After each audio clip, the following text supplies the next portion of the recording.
पश्चिम ओडिशार अधिष्ठात्री देवी मां समलेश्वरी मंदिर रे आज आरंभ होगा सौर शक्ति प्रकल्प एणिकी विद्युत बिल दबार चिंता रही। ये पदक्षेप नहीं समलेश्वरी मंदिर ट्रस्ट बोर्ड पूर्वर आम देखीचे जे विद्युत बिल न दे पारिबारु समलेश्वरी मंदिर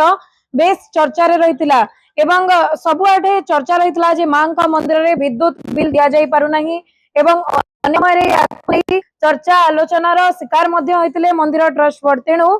गोटे नियारा पदक्षेप नि मां मंदिर रे सौर पैनल रु उत्पादित विद्युत शक्ति रे मां मंदिर समस्त लाइट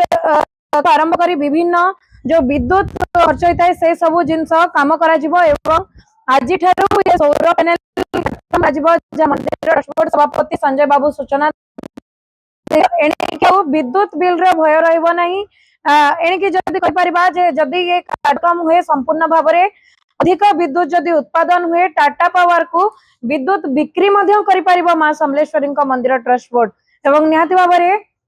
ये नियारा पदक्षेप नहीं समलेश्वरी मंदिर ट्रस्ट बोर्ड एणिकी आ विद्युत बिल रो भय रहिबो नहीं। निहाती भाव में देखि पारथुवे जे किबळी भाव में मांकर जो मंदिर जो छात गुड़िक रही से सबुथिरे सोलार पैनल लगा 120 किलोवाट रो विद्युत शक्ति उत्पादन हेबो एवं मां मंदिर जो लाइट कथा कहतु एवं लाइट साउंड शो कथा कहतु विभिन्न जो लाइट काम रही मां मंदिर रे एही सौर शक्ति उत्पादित होतबा विद्युत शक्ति रे ही वर्तमान समय रे परिचालित हेबो। संबलपुर सुभाश्री बारिक, ओडिशा भास्कर।